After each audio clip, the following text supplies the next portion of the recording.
You think convenience saves time. The machine is actually charging you for avoiding effort. That tiny fee is the whole business model. The real cost isn't the money, it's the habit. Cool. Here's the instant gratification of avoiding effort. The convenience fee isn't a cost, it's the business itself. Where is all this extra money actually going? The convenience fee isn't a cost, it's the business itself. How much is Alex really spending on convenience? The real cost isn't the money, it's the habit. Why can't Alex stop ordering even when he knows the cost? The convenience fee isn't a cost, it's the business itself. What feeling comes with convenience spending? The convenience fee isn't a cost, it's the business itself. What is the delivery app really selling? That tiny fee is the whole business model. Alex finally sees it. The real cost isn't the money, it's the habit of avoiding effort itself. Every tap, every delivery fee, every avoided walk, it's all training him to need more convenience. Alex scrolls through his bank app and the numbers don't lie. Convenience purchases adding up fast. That tiny delivery fee times 30 orders a month is more than rent in some cities. The food arrives, but the feeling doesn't match.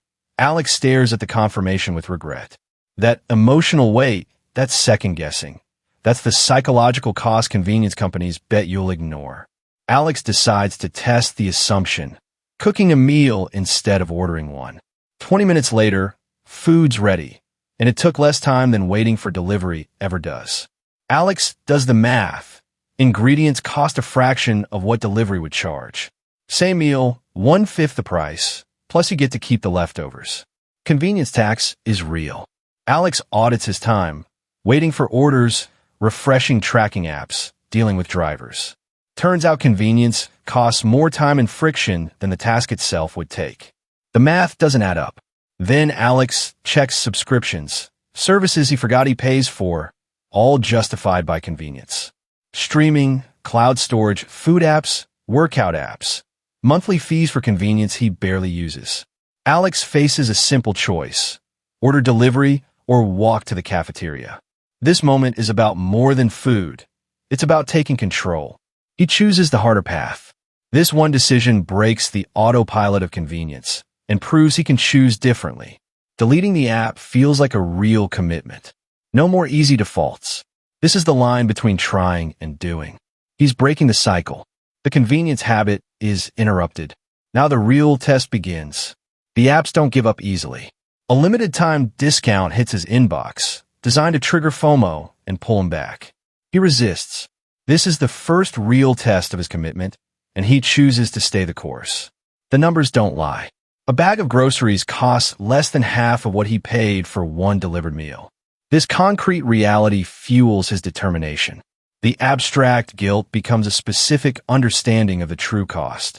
He tracks the time, from prep to plate versus the estimated delivery wait. The assumption that convenience saves time starts to crack. Turns out, cooking from scratch often takes less time than waiting for someone else to bring food. The belief is challenged by evidence. The receipt tells the truth. Service fees, taxes, and tips inflate the cost. The real price was hidden in plain sight. From vague guilt to specific understanding. He now sees exactly where his money went and how the fee structure keeps users in the dark. Delivery apps don't just cost money, they isolate. He notices the community interactions that happen when you go out for food. The social cost adds emotional depth to his financial motivations. He's not just saving cash, he's reconnecting with the world. Alex pulls up his monthly delivery receipts. He starts calculating the total cost of convenience. He sees the numbers add up, faster than he thought. He calculates a 1-month savings of about $120. The math proves that avoiding effort really costs more than the delivery fee.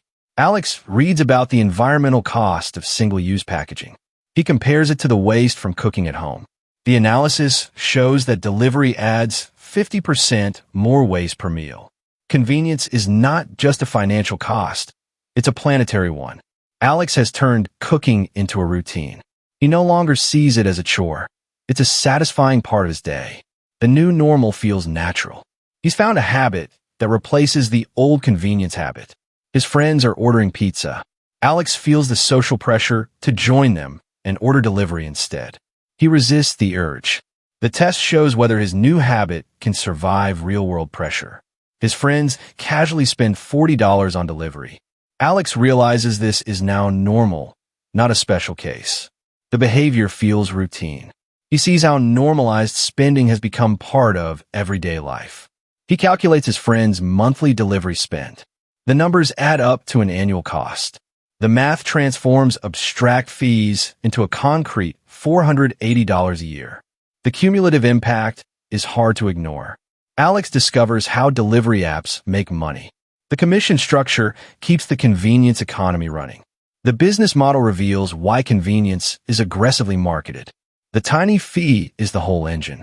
Alex opens his bank app and sees charges he forgot about. Subscription fees from apps he barely uses. Each tiny fee seemed harmless alone. Together they accumulate into real money disappearing monthly. Alex calculates what his delivery app fees could buy instead. Groceries for a week, concert tickets, or savings. The trade-off hits hard. Every convenience purchase has an opportunity cost he never considered. Alex realizes the real cost isn't individual fees. It's the habit locking him into endless spending. Each delivery decision reinforces the pattern. The convenience trap feeds itself indefinitely. Alex understands convenience services are designed to feel necessary. Not optional, but essential. The final insight connects everything. Convenience isn't saving time, it's charging for avoiding effort. Alex starts noticing convenience charges everywhere. Rideshare, streaming, same-day delivery, all with small fees. Each service compounds the cost. The pattern reveals a broader system designed to extract money quietly. Alex maps out monthly convenience costs on the whiteboard.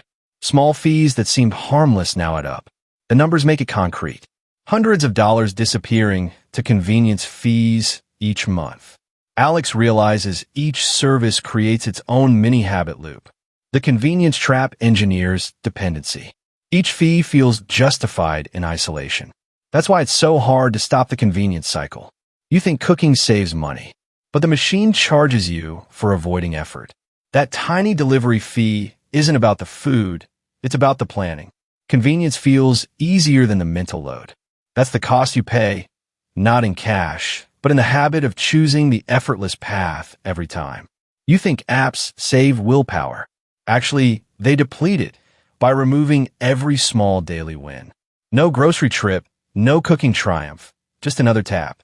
Convenience trades long-term strength for short-term ease.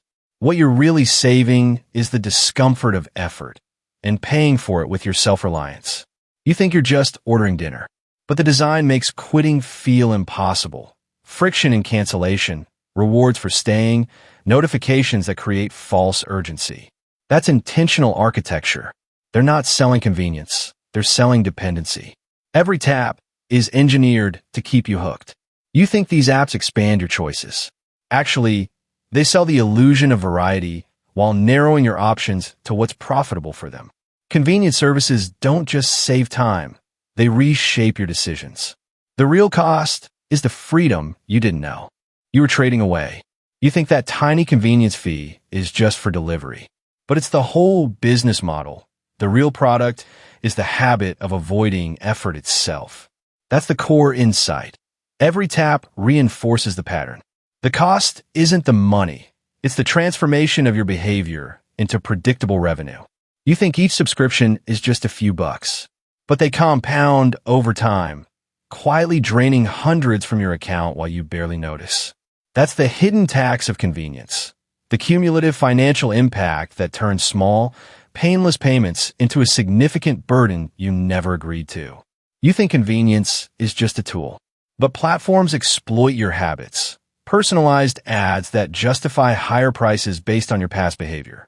That's the algorithmic tax. You keep paying not because it's worth it, but because the system knows exactly how to keep you clicking.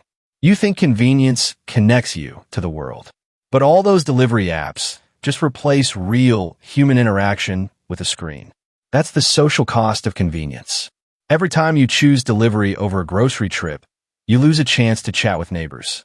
Your choices are eroding your community connections, one tap at a time. All those convenient delivery meals add up. The real health cost isn't just the money. It's the poor nutrition, the lack of exercise, the impact on your body. Your convenience-driven habits are affecting your physical well-being. You're trading short-term ease for long-term health problems. That's the health paradox. You think delivery apps save time, but you spend more time comparing prices, reading reviews, and tracking orders than you'd spend just cooking a simple meal. Convenience promises efficiency, but creates hidden time costs. You're consuming your own time, managing the very services that claim to free it. That's the time illusion. You try to cancel a convenience service and suddenly feel withdrawal. Your brain has been rewired to expect instant gratification. That's how addictive convenience becomes. The convenience economy creates dependency. You can't stop because the habit is chemically reinforced. That's the dependency trap, and it's working exactly as designed. You realize these convenience apps profit from your laziness. They're not your friend. They're a business maximizing shareholder value by exploiting human psychology. The ethical dilemma is real. You're supporting a system that profits from others' convenience habits while your own community suffers. Is that convenience worth the cost? You don't have to quit convenience cold turkey. Create a plan. Cook at home more. Walk to local stores. Keep only essential delivery services. Small changes create big shifts. That tiny fee is the whole business model. The real cost isn't the money. It's the habit. Break the cycle. Your liberation starts with one conscious choice.